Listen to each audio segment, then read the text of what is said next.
काली नजर। माँ, माँ।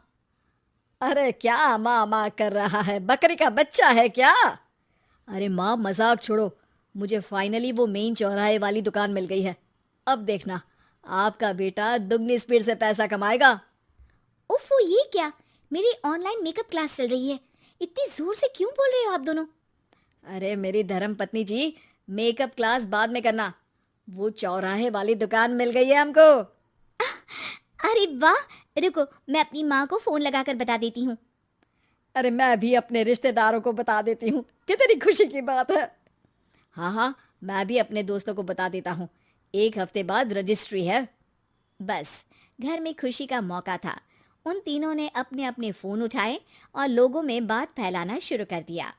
और रही सही कसर, श्वेता बहू ने अपने पड़ोस में सबको बताकर कर दी। अरे वर्मा आंटी, अब हम भी जल्दी कार ले लेंगे। घर का रेनोवेशन होगा और ठाट से रहेंगे हम भी। अरे, ऐसा क्या हुआ? लॉटरी बाटरी लग गई है क्या? अरे, इस बार चौराहे वाली मॉल में हमको भी दुकान मिल गई है। दुकान नंबर 21, जो एकदम चौराहे पर है। अब ग्राहक बढ़ेंगे तो आमदनी भी बढ़ेगी ही ना। अरे वाह, कितनी खुशी की बात है। मैं बहुत खुश हूँ तुम्हें इतना खुश देख के। बाकी एक बात कहूँ, सबको मत बताते फिरना। किसी की नजर लग जाएगी तो खुशी की खबर वापस लौट जाएगी। हैं? ऐसे थोड़ी ना होता है। अब डरा रही हो? अरे सही कह रही हूँ। काली नजर कहते हैं इस चीज को, जब आप किसी को कुछ बताओ और वो काम बिगड़ जाए। अरे लेकिन मैं तो। तुमने सबको बता दिया ना? हाँ, फोन लगा लगा के। अब बच के रहना। काली नजर बड़ी खतरनाक होती है। श्वेता इतनी खुश रहती है कि वो वर्मा आंटी की बात पर ध्यान ही नहीं देती, जबकि पड़ोस में और भी लोगों से खुशी की खबर शेयर करती रहती है। अगले दिन राजेश बहुत दुखी होकर घर आता है। अरे बेटा, क्या हुआ? मुंह क्यों सूजा हुआ है? मधुमक्खी ने काट लिया क्या? माँ, वो दुकान किसी और के पास चली गई। किसी ने ज्यादा भाव लगा दिया। अरे पर बात तो आपसे हुई थी ना उस दुकान वाले की। हाँ, आज मैं टोकन अमाउंट देने गया था, तब मुझे पता चला। कोई आकर सुबह मुझसे पहले ही ज्यादा अमाउंट दे गया। काली नजर। क्या? क्या कहा? वर्मा आंटी ने समझाया था कि किसी को बताना मत, वरना काली नजर लग जाएगी। अच्छा, तुम्हें उनकी बात मान लेनी चाहिए थी।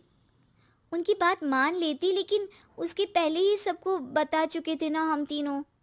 अरे अगली बार से ध्यान रखेंगे। कोई भी नई चीज होगी तो किसी को नहीं बताएंगे। तीनों कुछ दिन ऐसे ही रहते हैं, पर एक दिन श्वेता को एक मेल आता है। राजेश, मेरा ऑनलाइन मेकअप कोर्स कंप्लीट हो गया। अब मैं खुद का पार्लर खोल सकती हूँ। अरे वाह, अपने मोहल्ले में ही खोलते हैं। ये जो घर के सामने दुकान है ना, वहीं। हाँ, यहाँ सस्ती भी मिल जाएगी। अगले दिन श्वेता वर्मा आंटी के पास जाती है, मिठाई का डब्बा लेकर। अरे आओ आओ, कैसे आना हुआ?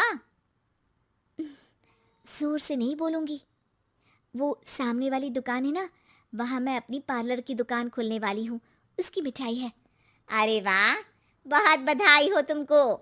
हाँ, मैं कमाने लगूंगी तो राजेश पर पूरे घर का बोझ नहीं रहेगा ना आंटी जी। ये तो है। पर ये बता कि तूने ये बात किसी और को तो नहीं बताई ना? अरे नहीं नहीं, पिछली बार गलती कर दी थी। काली नजर लगी किसी की और राजेश के हाथ से वो दुकान चली गई थी। सबको मत बताना। चलो मैं चलती हूँ, कल दुकान की बात करने भी तो जाना है।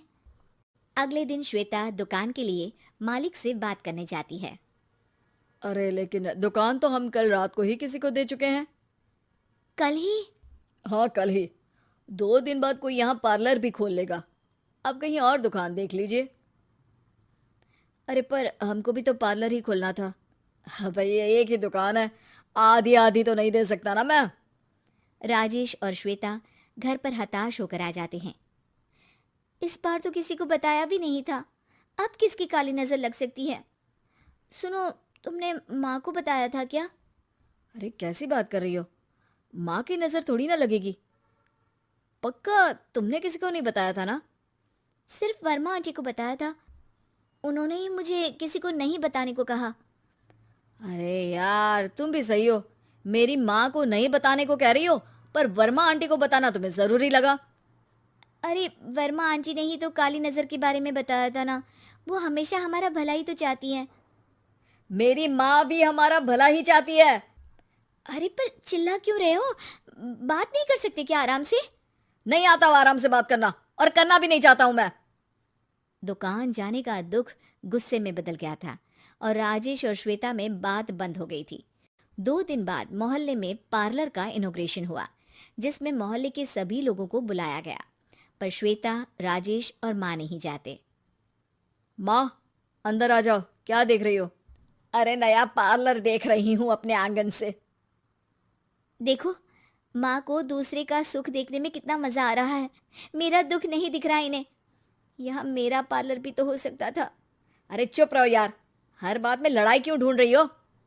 राजेश और श्वेता फिर बहस करने लगते थे। तभी माँ ने दोनों को बाहर बुलाया। अरे जरा देखो तो, दुकान चलाने वाले का बोर्ड पर नाम क्या लिखा है? श्रुति वर्मा। गाड़ी निकाले बेटा, हमें कहीं जाना है। काली नजर का इलाज कराने? राजेश अपनी बाइक निकालता है। तीनों ट्रिपलिंग कर रहे हैं। माँ राजेश को उस मॉल वाली दुकान पर लेकर जाती है जहाँ राजेश अपनी दुकान खोलने वाला था। यही दुकान लेना चाहता था ना तू? हाँ, पर इनको भी दुखी करने लेकर आई हो क्या यहाँ पर दुकान दिखाकर? वहाँ काफी नहीं था? अरे श्वेता, थोड़ा सब्र रख, अभी पता चलेगा कि हम यहाँ क्यों आए हैं। बता, इस दुकान चलाने वाले का नाम क्या है? अनुपम वर्मा। कुछ समझ में आया? वो दुकान वाली श्रुति वर्मा, ये दुकान वाला अनुपम वर्मा, और हमारे पड़ोस में हमने उस दुकानों के बारे में बताया किसको था? वर्मा आंटी को। मतलब वर्मा आंटी ही हमारा काम बिगाड़ रही है?